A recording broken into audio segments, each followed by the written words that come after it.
Fight Club, Watchmen, 40K. Just some examples of satirical settings and stories so deeply misunderstood and misused by the audience that the joke is entirely missed.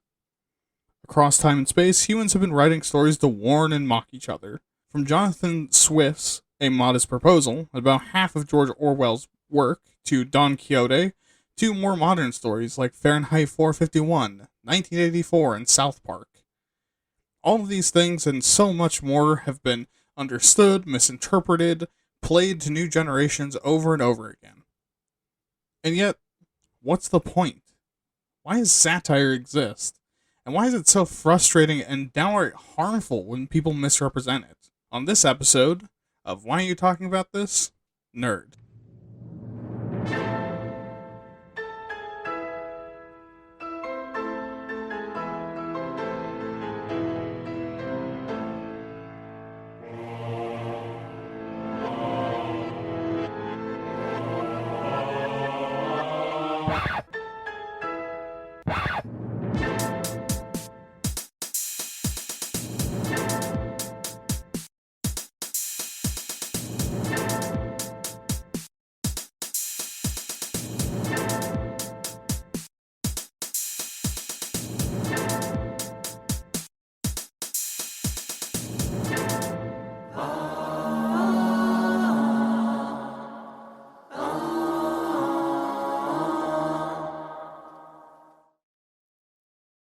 Hello, everyone, and welcome to another episode of Wait At.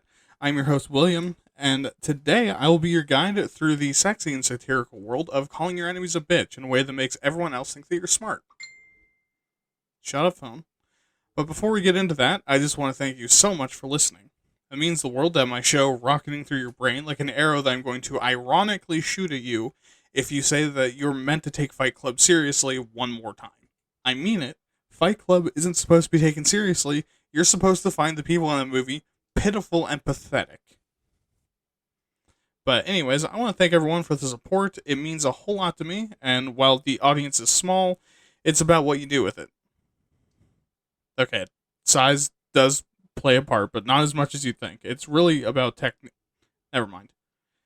Anyways, make sure you like, comment, subscribe, leave a review, send a DM or an email. Anything else you can do on your platform of choice. Also, make sure to send this to at least 10 of your friends or else. I can't say more. I'm already at my threat limit for the week between this and the other show. Also, I do have a quick and special shout out. If you find yourself in Aloha, Oregon, stop into Piper's Cafe. She has worked incredibly hard to make her dream into reality. And she just opened up her store recently. She makes really, really good coffee, and also the place has really good vibes. It's especially really good if you're not a fan of, like, the super shitty, like, super sugary coffee drinks. Also, you might not want to tell her directly that I sent you, because, holy shit, this show is not putting my best foot forward with my girlfriend's friends. She did not ask me to do this. Anyways, on to the show.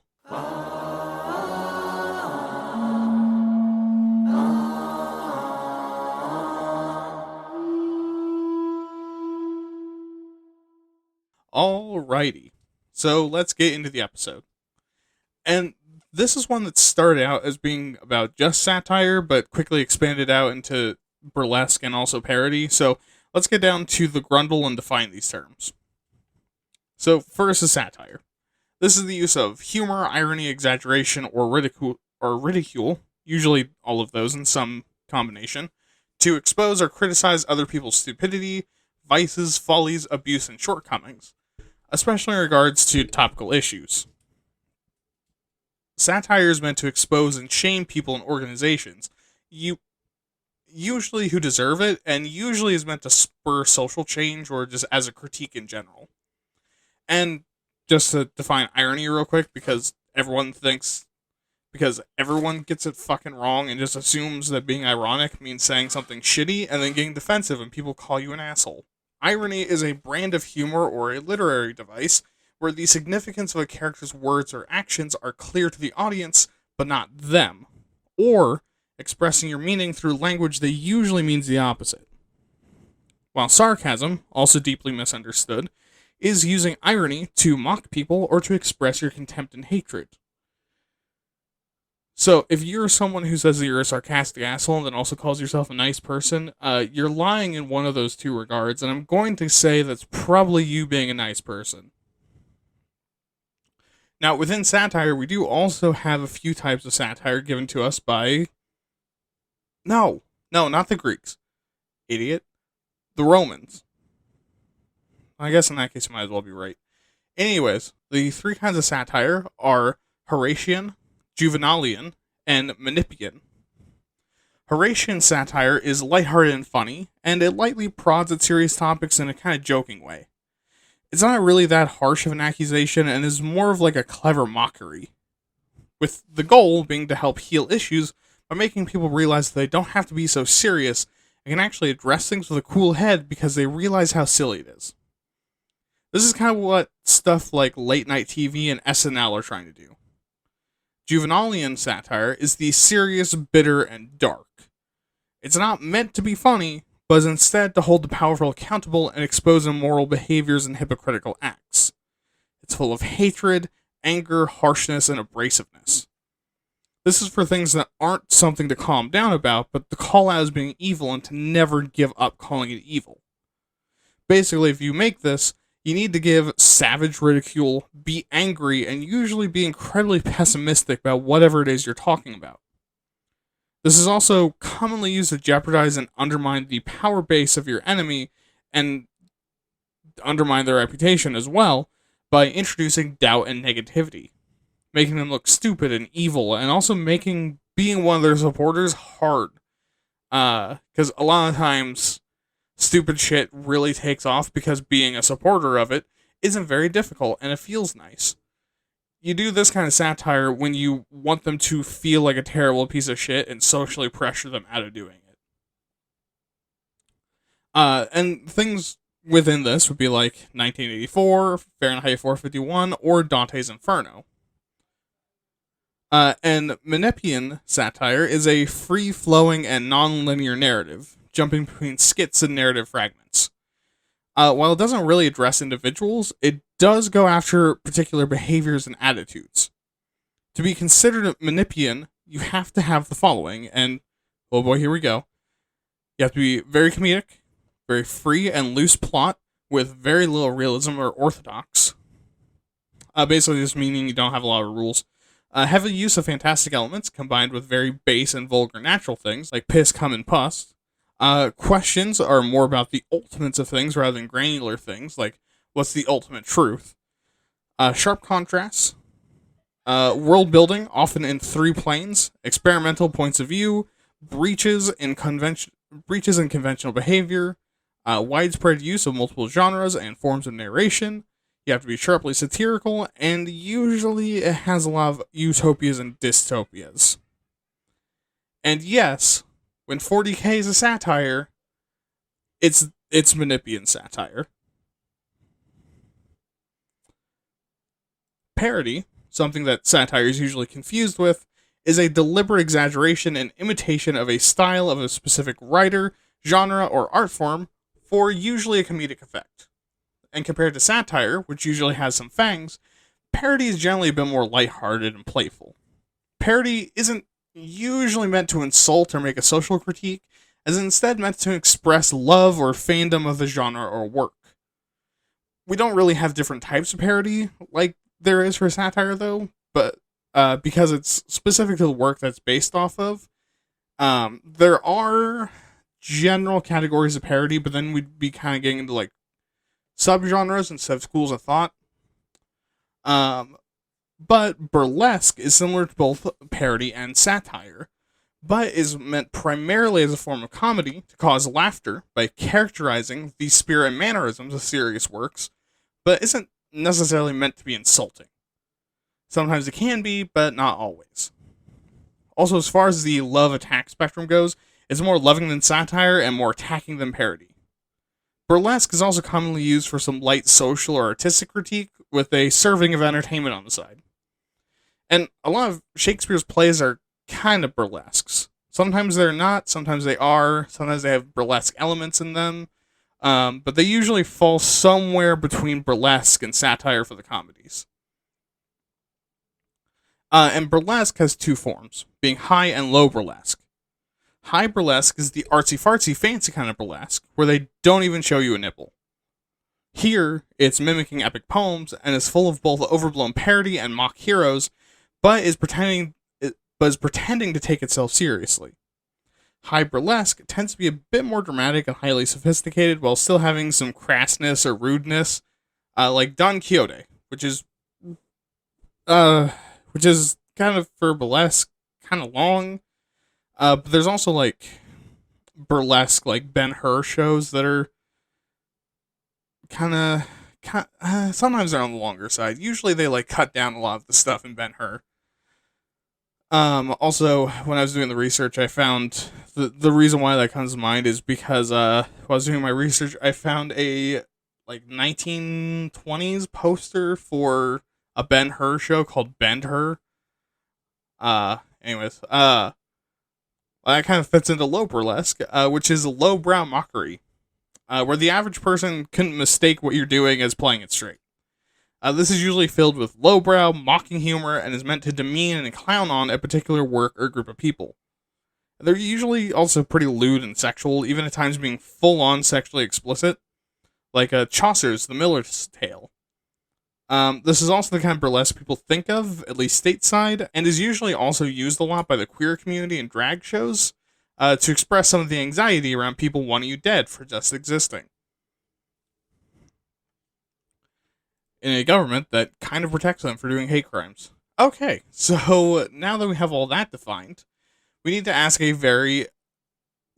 another very important question before we can really discuss anything else. What do these styles really need to work the best? Because they're all fairly similar. I mean, even with a definition, I wouldn't blame you if the edges seem a little blurry. It's hard to know which one to use. So let's talk about what stuff you need to slot these in nicely. Nice, I think. Does that count as a sex joke? Is it kind of a sex joke? Am I really forcing it now? Okay, so starting off on satire, because I write very predictably, satire first needs a target. Whether that's a particular group or person, or a type of group to a human behavior, or even a social construct, you have to be aiming at someone or something to even consider using satire. Secondly, you have to have double meanings, irony, exaggeration, and or double entendres. You can't have a satire where everything is played straight and in the most generous terms possible. That's not how the genre works. You're actively choosing to not give people the benefit of the doubt. That's how it's designed. When you play things straight, they have to be in the worst possible context or done in a way where the person you're aiming at looks pathetic, weak, stupid, or evil. Third, you need to dig deep, and your target can't be expecting your specific angle. Satire has got to be subtle and difficult enough to pick out at first that a lot of people are going to have a hard time getting defensive. Because if you lay it on too thick, people can tell you're making fun of them or displaying their hypocrisy or the hypocrisy of the people that they like. Which also, by the way, this is not in the script yet, but that's why a lot of political cartoons don't work anymore, because they just, show a picture of the orange man with the tiny hands, and immediately, all meaning is lost, and also, they're just fucking stupid. But, how dare you expose people's hypocrisy? But you also can't be too subtle about it. Because if it's incredibly subtle, your audience won't notice that you're doing a satire, and will think that you're just coming out in support of the thing that you're talking about. So you want it to be not noticeable enough to draw your audience in, like you're a deer hunter with buck feet in your palm, but just noticeable enough for them to pick up on the satire, i.e. smell the deer feed. But then, you want to spring the trap on them partway through when it's already too late and they're already too close to you, like the deer watching you raise a ball hammer to club it with because using guns to hunt is cringe. Fourth, satire is usually funny, but rarely in the ha-ha way, more in the cerebral, wow, that's pretty silly kind of way. Which should be what you're going for. Very rarely with satire should you be going for a ha-ha funny. And finally, you have to be making a point. You can't just decide to be ironic about baking and not have any point to it. Because sure, that's what a meme is, being ironically unfunny in a way that becomes funny. But that kind of irony is really empty and kind of dumb. And with memes, that's kind of the point, but that's not really the point we're doing a satire. Also, why the fuck would you be ironically baking? What's the joke? That you didn't make a loaf of bread? Okay, so parody. The first thing it needs, like satire, is a target. You need something you're trying to call attention to or that you're trying to parody or make fun of. And you can be as broad with the whole work or as specific with a particular theme as you want to be. Secondly, you need to exaggerate for the purposes of parody. You can be subtle, sure, but parody isn't really meant to be particularly subtle. And how obvious should you be? Well, it'll kind of depend on your audience. Because different audiences with extra familiarity with particular topics will see anything that a normal person wouldn't understand as super obvious parody. Someone has a tiny dick and is not afraid to tell us. Sorry, this is going to cause me to go on a little bit of a tangent. I hate when people drive cars that are very loud because the only thing it's telegraphing is that their dad hit them when they were a child and it made them really insecure about their masculinity. So now they have to affirm it by being loud and obnoxious and saying to everyone that they have a tiny penis and that their parents hate them. That their parents hate them. My God. Okay, where was I? Fuck, where was? God damn. This is why I hate them.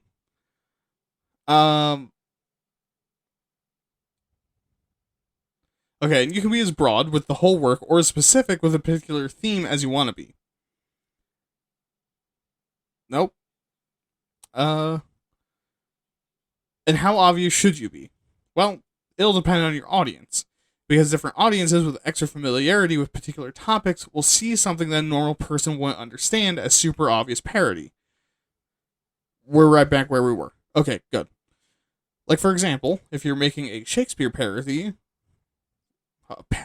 Like, for example, if you're making a Shakespeare parody for English nerds, you can parody just how fucking useless Hamlet is when every sign of the universe is telling him that the only answer that will stop everyone from having the worst possible outcome is to kill his uncle. Then most of the people who are watching will find it funny, but a normal person might not fully get it or really particularly care, especially if they haven't been forced to do critical analysis of the play 5 fucking times. Third, you need to highlight the characteristics you really want to parody. Like in a lot of them, most of the people in it are absolutely ridiculous. So, just find, like, the one characteristic, like selfishness, and just take it up to 13. Fourth, parody is almost always, if not always, funny. And fifth, while you don't need to make a point, you need to make sure you're not stepping on people's toes. Because parody is meant to be lighthearted and playful. Because parody is meant to be lighthearted and playful, make sure that who you're poking fun at won't be upset with it. And also that you're not being a malicious prick about it, and then making fun of it won't be a big deal, or shoving the face of someone already being bullied into the mud. Like making a parody of, like, black neighborhoods. Like, not only is that racist, but if you didn't know that that was racist, you do know about, like, America, right? I mean, you can't be dumb enough to think that, like, America doesn't marginalize people, right? Okay, and finally, burlesque. And what does burlesque need? Well, again, you need a specific target. But it's kind of the middle road between satire and parody. Something that might be problematic, but isn't serious enough to be serious about, like the Daily Wire, or something to think about seriously, but can also be made fun of. Second, you need to both exaggerate, like parody, while also having all the fixings of a satire sandwich. But you're still allowed to play things straight. Because for burlesque especially, a lot of the comedy comes from an exaggeration of the thing you're making fun of being played straight. Like, for example, if you're writing a burlesque about the experience of being a trans woman, you can parody those people who are clearly chasers but pretend to be Bible thumping right wingers with a happy marriage and still play their interactions straight with ironic, witty dialogue your queer audience understands and has heard before. And the humor there is basically, holy shit, they do sound like that. What a fucking idiot. While not having that sting of satire, because ultimately, most of these dudes are just pathetic, and you're not really, like, hitting them that hard. You're just doing the thing that they do, and it's self-evident that it's pathetic. Third, burlesque is also usually pretty obvious on the surface, but has a lot of deeper subtext and commentary when you look at it more deeply. While it might seem silly if you peel back the layers like an onion, sorry, I watched a Shrek marathon with my girlfriend recently, you're drawn into the real, no-shit social commentary and start to understand why that core topic is so dumb and silly in the first place. Fourth, burlesque is both funny and has a point. While yes, the comedy has a lot of exaggeration and is built on ridicule and being ridiculous, the fuel that really gets people invested in thinking and talking is that at the core your audience goes, wow, that is fucking stupid. Thanks for telling me. And finally, while you don't necessarily need a point and can just be having some fun with a topic, burlesques usually are used to draw attention to a problem in a funny way. So again, something that doesn't need satire fangs, but is still a serious problem. So with this, let's go to the history section real quick.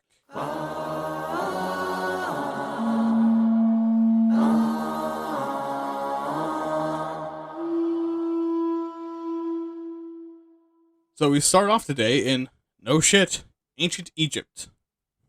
It's really starting to feel like the Egyptians came up with basically everything, including satire, because they have the earliest satires known to man.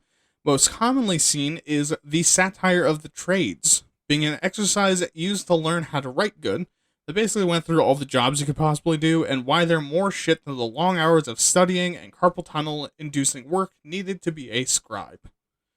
To, motivate the students. Which is also what they did to us in the English program, except as a scribe you could actually find work. But, like always, we then jump to the ancient Greeks, where parody comes from the roots para, or para, which means besides, and ode, song. Para-ode, meaning a narrative sung in counterpart, which were used in literature and plays to create humorous imitations of a scene in real-world events, and were used as critique combined with entertainment. In a way, also, now that I'm really reading that out, that also almost sounds like a burlesque as well, but they called it parodies. And also, like most things related to the Greeks, the Romans would eventually take it and evolve it into their own thing. Speaking of which, while the Greeks didn't really have a different word for satire, a lot of their parodies and their cynical works contain satirical elements, including work done by the playwright Aristophanes. There we go. Aristophanes, who critiqued a lot of politicians and made a ton of social commentary. And surprisingly, as far as we know, because we don't know how he died, the government didn't kill him. Although he did die at 60, which is suspiciously young.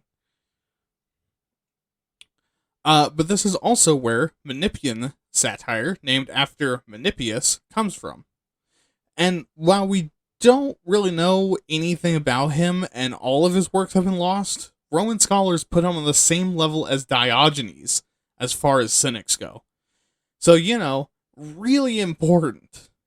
I mean, honestly, he must have been pretty fucking good because Aristophanes was really spot on and he didn't get fucking erased from history. Meanwhile, around the same time in ancient China, Feng Xi, I'm so used to CHI for the Latinization. Feng Xi, the Chinese name for satire, is first mentioned in the Book of Odes, a book that was around when Confucius was still strolling the streets. And before being banned by the Qin dynasty alongside other forms of expression, Feng Xi was commonly used in the satirically rich and funny Yuan documents, which were printed by different schools of thought to express their views. Which brings us to ancient Rome, where the first Roman satirists... Are you fucking kidding me? A train, right? Okay. Anyways, where the first Roman satirist was Quintilian, who was actually describing the writings of the earlier Roman writer Gaius Lucius, who was around a little bit too early to be considered a satirist. But included in the list of notable Roman satirists would be Horace and Juvenal. However, they also had very famous satirists like Perseus Lucian, who wrote True History that we talked about in the Space Battles episode, and Hipponax, who was so fucking brutal that it literally caused multiple suicides. Like, holy shit, how insanely busted does your Saturday morning political comic have to be to literally kill the senator it's about? Going all light Yagame over here. Anyways, we eventually get to the Middle Ages, where parody was incredibly important and popular. With a lot of things being taken so seriously, a lot of people really loved it, because it gives them an outlet to have a little bit of fun with things that otherwise fucking suck, or you have to treat as sacred. But it was especially common in religious and moral commentary.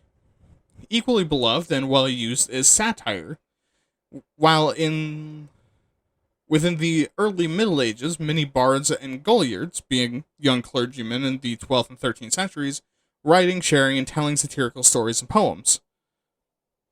However, by the late Middle Ages, despite the increasing popularity of both satire and parody, it starts to get considered both more obscene and unchristian. Surprise, surprise, the moral authorities don't super like being lampooned and clowned on. Meanwhile, in the Islamic world, they had the genre of hijah, which means lampooning or satire. But also, by the same time, satire went from being mostly or entirely poetic to being introduced into prose by al-Yahiz in the 9th century. Also, if you know how to pronounce Arabic names, interact with me, because I want the interaction, because my brain is broken. But, don't be too harsh on me. I am a white man from the Pacific Northwest that has grown up sheltered. I don't fucking know how to pronounce most English words, and I have a degree in it. So, please be merciful. But funnily enough, this was not al-Yahiz creating like artistic work. Rather, he saw it as a great benefit to science and philosophy to make the topics a lot more interesting, and it actually caused them to have a better effect. Which included, in a piece about a theory that humans prefer their benedict partners to be hung, the wild line of, quote, "If the length of the penis were a sign of honor, then the mule would belong to the honorable tribe of Quraysh," end quote. Also, I believe the Quraysh was the tribe that Muhammad was part of. Which, that's a hard fucking line. But by the 10th century, Thal-Alibi, I mean, I'm not gonna assume that's pronounced alibi. Thal-Alibi, recorded and compiled a ton of satirical poems, which had a ripple effect across the Islamic world in their political and social critique, with a lot of people who were highly intelligent reading a lot of those and getting real into the social critiquing satire. But also by the end of the Middle Ages, in both the European and Middle Eastern world, comedy and satire were basically synonyms. And now we enter into the beginning of burlesque in 1548, with Francisco Berni's opera Burlesque. I was gonna say don't judge me for the pronunciation because I fucking tried. I'll be honest with you, I didn't try at all. I'm pretty sure it's French. Brain immediately turns off. Not gonna try. But this piece went off so well that for decades afterwards, others would create these comedic verses called poesse. Baby, can I see your poesse? Poesse Burlesque in his honor. Further on into the Renaissance, satire and parody get their own rebirths, with parody becoming exceedingly common to use for political and cultural comedy. And because of rising intellectualism in Western and Southern Europe, parody became particularly targeted at intellectuals and Roman and Greek plays, which actually helped to boost the popularity of these works by quite a bit. Because even back then, parody was usually done from a good place, so it wasn't seen as much of an attack. And after a minor dip in popularity in the early 16th century, by the late 16th century, social commentary comes back to Western satire in a major way, with the two biggest satirists during the Renaissance being Giovanni Boccaccio. Man, I really hate going to the world tour with these. Giovanni Boccaccio and Francois. God, it's French again. Francois Rabelais. I'm gonna give up on that one too. My whole brain was just doing the AOL noises. And despite being a bunch of stupid crayon munchers, the English were doing their own satire.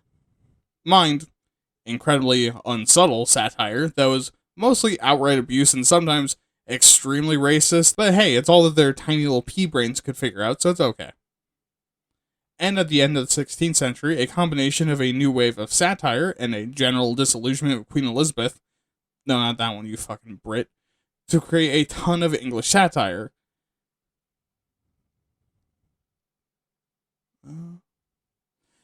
And that was then almost immediately censored. Anyways, in the 17th century, as burlesque became a growing art form far away from the pencil munchers in the north, the Italians and French began to use it as a literary term, meaning a grotesque imitation of the dignified or pathetic. Like, for example, the scene between Pyramus and Thisbe in Midsummer's Night Dream was meant to be a burlesque of chivalric romance scenes. In Spain, at the same time, the poet Miguel... I fucking know Spanish. I shouldn't be struggling with this. The poet Miguel de Cervantes wrote things like exemplary novels and 8 comedies and 8 new interludes, which have both been retroactively called burlesques.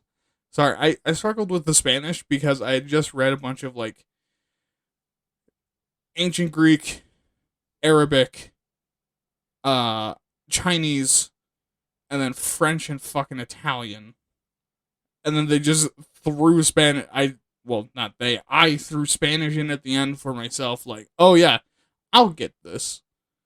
But also, this same time period saw the British side rise again, this time smarter than rock bottom, and also fueled by partisanship and intellectualism. And if you imagine American political cartoons, you'd be about right.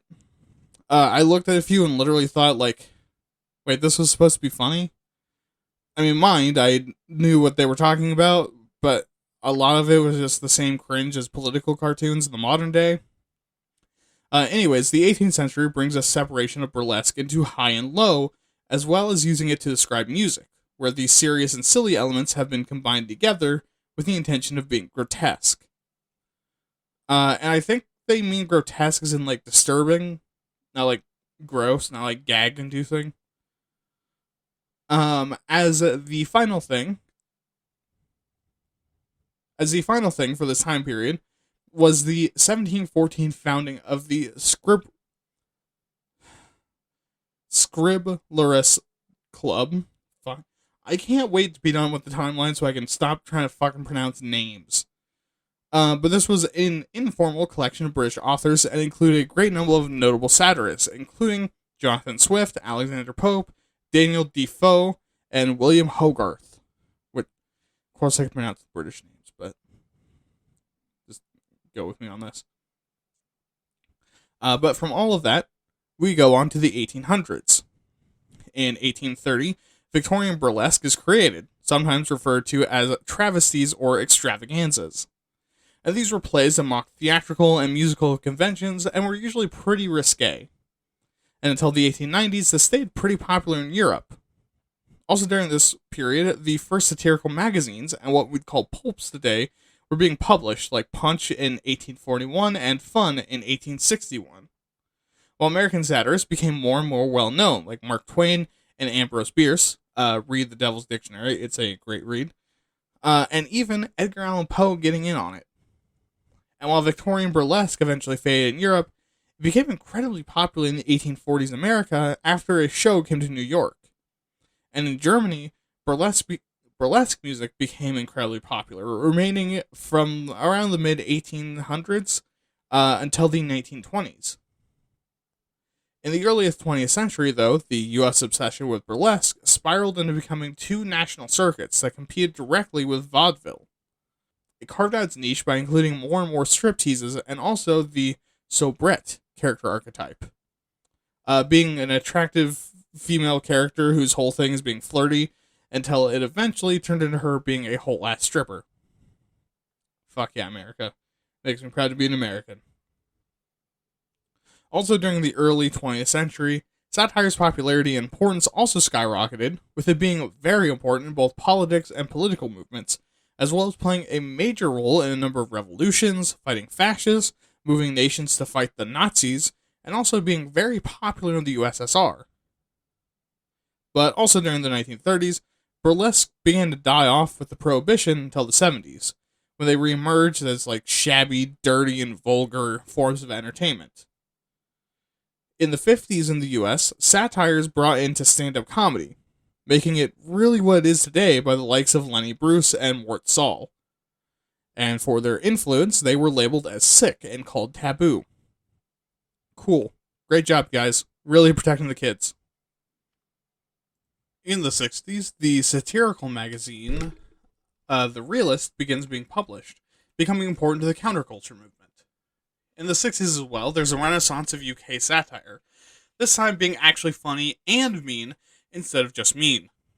And this led to a time of comics like Peter Cook, Alan Bennett, and Jonathan Miller. This decade also saw the rise of Jerry Lewis, whose movies talked about Hollywood's sleazy machinations, and Monty Python also came out along with the rise of Joseph Heller. In the 70s, George Carlin transitioned to satire, and National Lampoon is first released. And by the 1990s, satire, parody, and burlesque become almost inseparable from our humor, especially as mass communication becomes more and more possible. With things like neo-burlesque arriving on the scene, popular in part due to the rise of feminism, sexual and freedom of nudity, and queer openness. And with satire coming into basically every form of entertainment, used worldwide for social change, to push agendas, and discuss increasingly complex issues. But, with that probably a little bit simple timeline, let's ask ourselves, who fucking cares?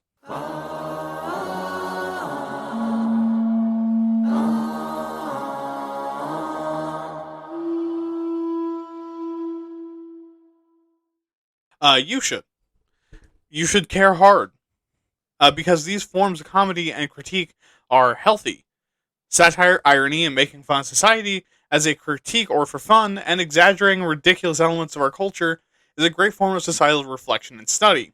It forces us, or lets us, depending on your perspective, to put a mirror up to our own culture and look at all the weird moles and bumps and wrinkles and the strange little snaggle hairs that are ingrown all over the place. Also, if you see only those when you look in a mirror, don't worry about it. Everyone else is just staring at your butt because it's a cute butt. These forms of critique are also extremely helpful as a way to give insight into the history and DNA of a culture, because it shows us the tastes, values, and taboos of a culture and when those interact or are contrary. Like, for example, if there's a culture out there that sees massive nuts as a sign of cowardice and sees a beer gut as a sign of, a retired warrior, we could gain insight into that from a satirical scroll talking about how Keen Bjorn thinks he's a hot shit war hero, but we all see his beer belly and tumorous testicles.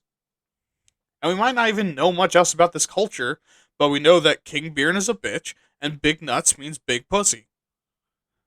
It also tells us a lot about the social and power structure of these societies, and helps us to debunk the horseshit of the powers that be, ridicule them, and give the middle finger to the people that really need it in a way that a lot of us, or hell, most of us, thinks is fucking hilarious. So if for no other reason, go ahead and write that satire about your local HOA president, So that in 500 years, when an archaeologist digs up the remains of your neighborhood, they know that Meredith has lopsided tits and is in a loveless marriage, and know that those are bad things. Also, as a side note, all titties are good titties, but boomers are really sensitive about their bodies. They're also very important because it acts like a social release valve, letting people express their anxieties, tensions, and general unhappiness in a way that's creative, not violent and harmful, largely depending on who you ask, can spur social change, and also is responsible and downright healthy, and something that can put a face to the social tension. And that they can also serve to remind us that things like fascism and human experimentation are bad, and serves as very effective criticism. So, yeah, very, very important. So, then where are these genres now? Let's talk in the current.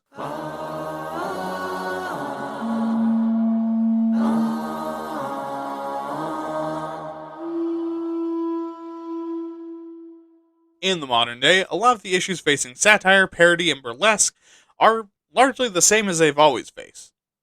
They're broadly misunderstood and falsely attributed to things they aren't. To things that they aren't. I mean, think, when was the last time you saw someone post something that basically boils down to, well, you know, guys, Hitler had some good ideas. And then when they get called out, they either double down and turn into stone toss, or get pissy that no one got the quote unquote joke. Like stone toss. People also don't often understand why these things even exist or why they're valuable. Even when people identify them correctly, they get heavily criticized in a few ways. Firstly is being in bad taste. It's really common to say that a piece of satire isn't funny, even when it's well done and meant for laughs. Or that a parody hits too close to home and it's not cool. Note, though, that satire in particular isn't necessarily funny. And sure, that'd be insulting when levied against parody and burlesque. That's not so for satire. And a lot of times this is said not because it's true, but because the personal tastes or beliefs of the person in question is being made fun of. Or it's seen as too soon. Like satire about Israel right now, which is a fascist state, and we should fight fascism in all forms, would be seen in bad taste, and a lot of satirists who approach it would be accused of anti-Semitism. Second, a lot of people also view satire as aiming at the victims, aka that the satirist isn't aiming at who they think they are. And sometimes, sure, this is the case with like sloppy satire and stuff that's poorly made. That's not often it. But for example, a lot of people accuse Huckleberry Finn, All in the Family, and Till Death Do Us Part as glorifying racists and trampling on minorities. But in all three of these stories, it's the racists that are depicted as the soy jacks and are meant to be made fun of and seen as idiots. And oftentimes the creators are seen as propping up racists, which isn't really the case, because they're trying to dismantle them. And finally is a romantic prejudice. And no, this isn't in the sense of lovey-dovey romance. It's in the sense of classical romance. Basically, that comedy and critique like this doesn't have a place in the world. That because it makes light of or insults serious topics, and uses comedy that's not worthy of serious attention and is frivolous stuff for the lower classes.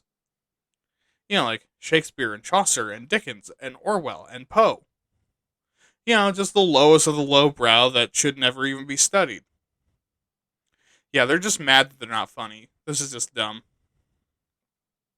But anyways, let's talk about how you can apply yourself to work in the ancient, or, not so ancient, arts that we've described here.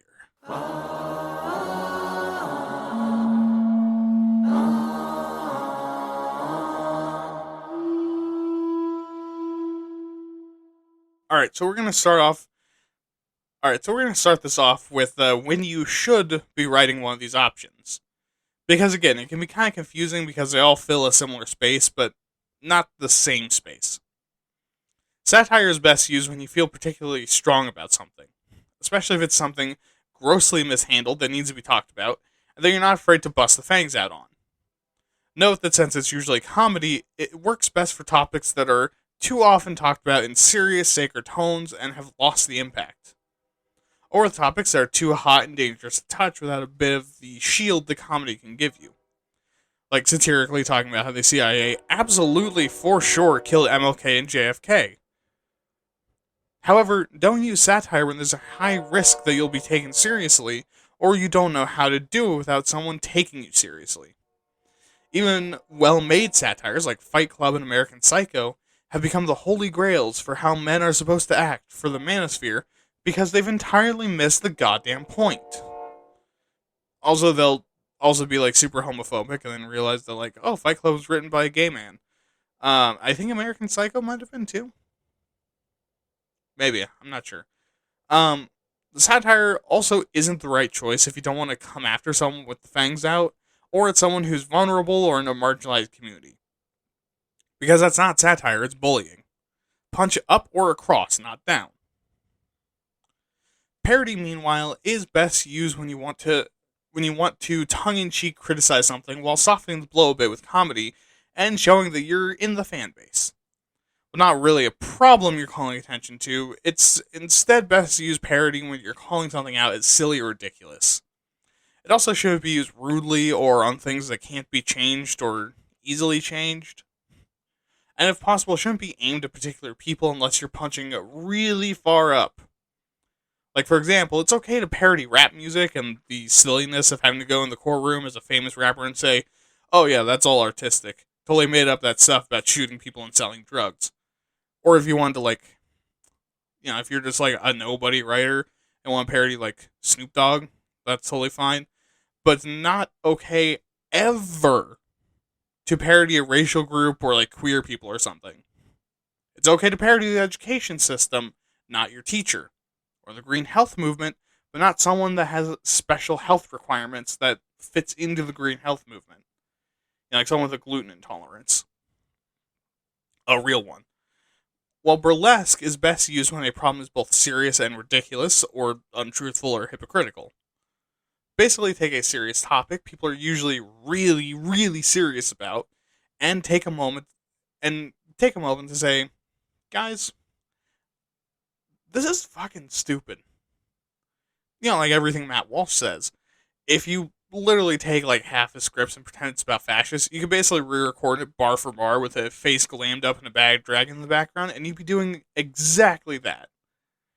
He's dangerous because all fascist talking heads are, but he's also a hypocritical, silly liar that's too influential to do illegal things to without him becoming a martyr.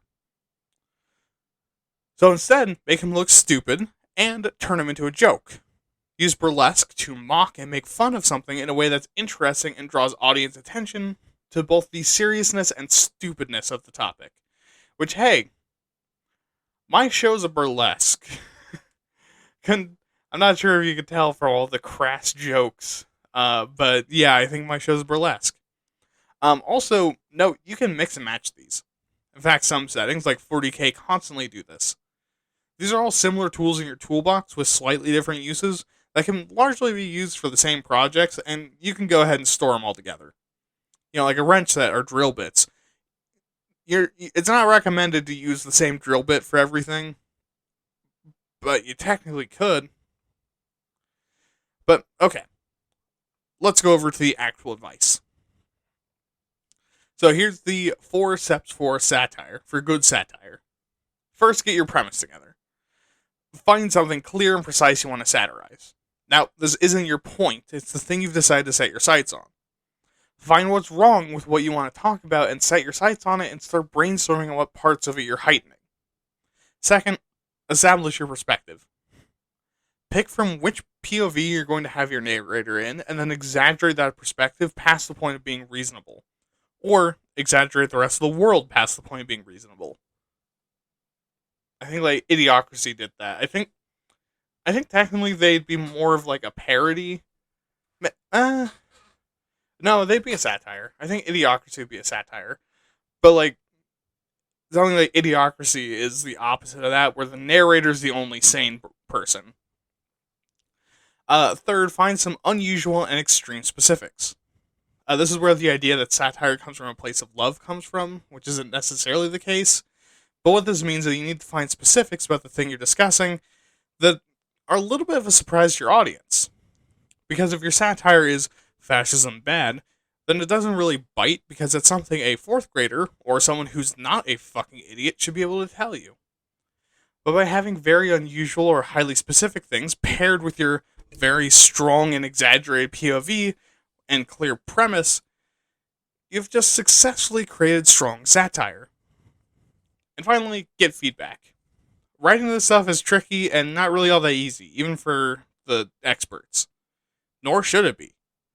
If after you finished writing a piece of satire, if your thought is, wow, that was easy and painless, you did it wrong. Make sure people look at it, and if the point is unclear even a little to people in your target audience, then you should edit it. Because people are either going to take it seriously, or just think you don't know what you're talking about, or you think you're taking it seriously, and will just move on. Or worse, they'll cling to your words. So make sure to do the following. After, someone reads it, ask them, was the idea clear and what I was getting at? Was there anything that was unclear? Did you enjoy it and do you think it works? And what can I do more of? And then edit it from there. Okay, and then we have a parody. So first, pick your topic. Carefully. Make sure you're writing about something your audience can relate to, and avoid writing about something too malicious or deeply controversial. Secondly, look at your source. What is there to make fun of? Does it deserve it? Like if you're parodying like bad creepypasta writing, that deserves it. What doesn't deserve it is like a child's flip book. That's not really meant to break the literary mold. You're not clever or making a point. Second, always use a main character or cast.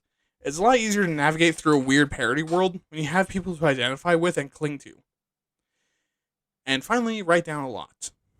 Keep writing down ideas, bits, jokes, and concepts until you find one that fits and add it into your story.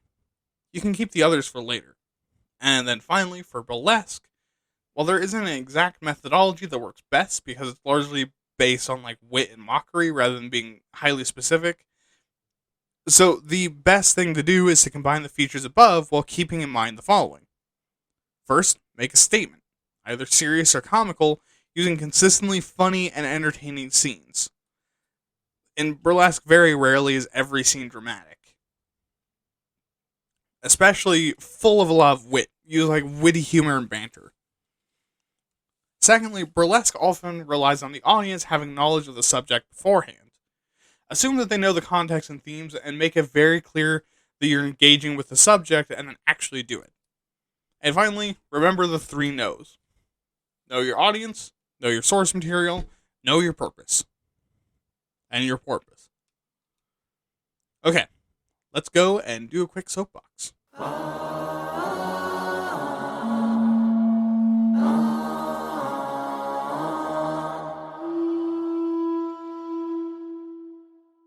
Oh boy.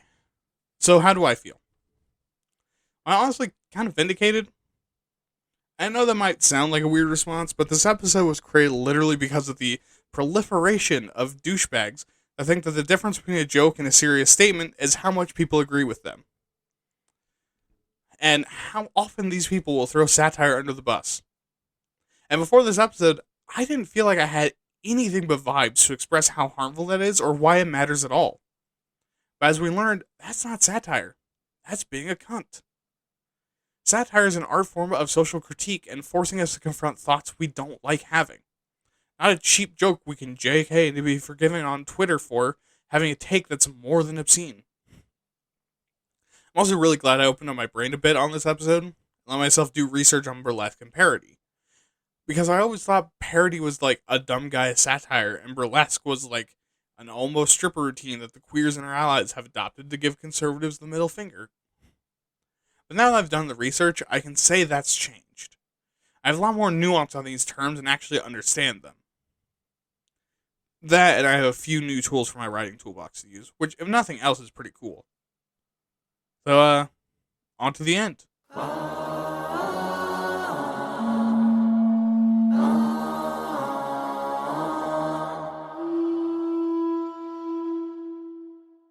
Cool topic. How much we're going to use it? I don't know, but probably not as much as I should. Anyways, don't forget to subscribe to this podcast feed, like it, leave a review, whatever else it is you can do on your platform of choice. Send me an email at waytappods@gmail.com. That is WAYTATPODS@gmail.com. With questions, concerns, opinions, compliments, insults, actuallys, your favorite satires, what parodies you'll be making of me that I will pretend don't hurt my feelings, and anything else you want to tell me. Also follow me on Twitter and Mastodon at waitat_pods. Remember to check out my other podcast, Waitat, where I talk about topics that usually get me a little bit more heated. Not this week, though. This week I did Suburbs. That one's a bit more lighthearted and hopeful. But alright, have a good night. Have fun. Keep writing. And remember, burlesque and titties are like milk and cookies. Good apart, better together. This has been Why Aren't You Talking About This Nerd? I've been your host, William. Good night.